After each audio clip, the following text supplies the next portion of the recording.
there is something that was very, very difficult for me when I had to do the transition from being an engineer working in a research institution to be shaman, to be healer, to be spiritual guide, to be totally, I cannot say disconnected from the system, but let's say going against the system in many ways. And for me this was being alone. This was the very big challenge. It is the very big challenge still. Before, when I was working as an engineer, I had a team, full team of people working with me. I was managing them, and it was very easy for me to feel powerful, to feel confident, to feel the determination, the motivation every single morning.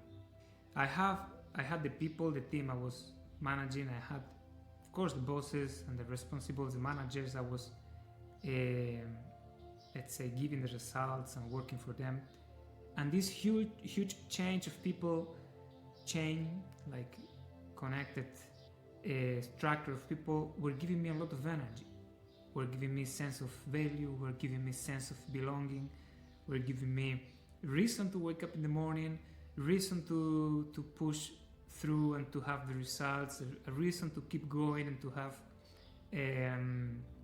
to break the obstacles and to be consistent and to make extra efforts.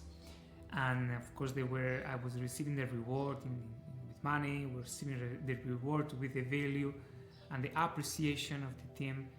So there was a huge structure, human structure, that was feeding me, was giving me energy to wake up in the morning and to do it again and again, to break the obstacles, to face my fears, to face the lack of comfort. I was traveling, I was giving presentations that were from a lot of people. For me this was difficult, so I was having this from the people. And now when I moved to be totally alone entrepreneur, working as a healer, as a spiritual guide, working directly with the energy, I'm not working with the mind anymore. Of course I'm doing with the mind technical stuff, but in the end my working with the drum, with trance state, with healing states, with spiritual practice, with energetic practice, totally different space. And the main difference, the main challenge for me is that now I'm alone. I don't have this structure of people around me, this sharing my projects, sharing my purpose, sharing my intention, cooperating with them. I don't have it anymore. And I'm not saying it is impossible to have it, even if you are working for your spirit in your spiritual path. I'm saying for me specifically, it vanished when I started my spiritual path. I lost all these people sharing my purpose and sharing my intention. In the beginning it was very hard for me. I was very angry, was very upset, frustrated. I was looking for people to even people in my environment, to share my project, to share my intention, to share my purpose, so I can create this synergy of energy. And it just didn't happen, didn't happen at all. And I was all the time thinking something is wrong. And this is the key I want to share with you today. I was all the time thinking something is wrong with my life, something is wrong with the actions I'm taking, with the decisions I'm doing.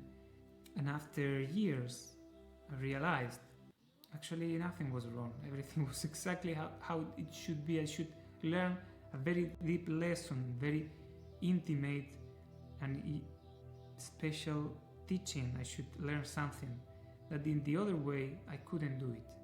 I had to learn how to build my own energy and how to feed my own energy all the time with no need to be connected to other people and to share the purpose and the emotions and the motivation with other people. This was my lesson, my specific lesson, of course. Everyone has different lessons. Maybe other person has the lesson to actually go to a group and share and cooperate because this is what they are scared the most. I don't know. It is very personal, the spiritual path. For me it was like this. I was isolated, but there was a sense in this. I was the only one who was putting the effort and the only one who was alone with this purpose. But it has the sense of I needed to develop the capacity to feed, to create my own energy, to create my own motivation, to be strong, to not to be affected by the other people's purposes and the other people's judgments and the other people's opinions and the other people's feedback. Of course, when you have a team of people and you receive an attack and you receive a judgment, you receive an obstacle or a rejection or something, you need to face another group of people, another idea, another. You have a group of people. You support each other. You are powerful there. You create a lot of momentum. When you are alone and you don't have this, and someone comes to you and judge you or give you negative feedback, when you have a negative outcome, you fail with something because you are failing all the time, you need to recover yourself. You need to put your energy to heal yourself, to forgive yourself, to learn. And it was such a strong suffering in the beginning. It was huge for me. I was very upset with God, with life. Why this is happening to me? But now I get it, The point of this video, first, is to share my story in case it is inspiring for you. But second, I want to tell you there is always a reason behind the suffering that you have. There is always a reason behind the specific experience that you have in life.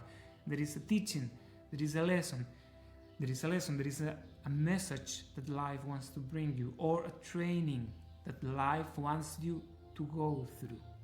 And this is love. This is the love of life. It's like this, that life is always managing things, conspiring. I don't know if I can say this in English, but it's always making plans for you to be where you have to be. And when we take this, even if we don't see what we have to learn, even if we don't see what we have to develop, if we have this trust, this faith in life and say, okay, this is, sorry for the word, this is shit, this is hard, I don't like it, I hate it, but I trust life. There is something here I need to learn, there is something here I need to go through. So I'm going to accept it. I'm going to put my head down in front of life, okay? So of course you bow in front of the higher power, and I will go through this, through all the difficulties, conscious, as much as conscious as I can. With all my presence, I will take all this suffering on me, I will heal it, I will transform it. Then always you eventually realize what was the point, and there was a huge point. There is a huge point always. There is no like fails, there is no like drama, like look at this, what disaster happened, shouldn't happen, this should not happen. There is not like this in our life. We can think there is this kind of mistakes.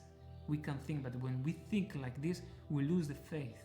We become very frustrated. Of course, actually, what we develop is fear, panic, when we think that we can go to this space where there are huge dramas and fails and mistakes and nothing makes sense. Of course, we are afraid. We live in fear when we believe in this.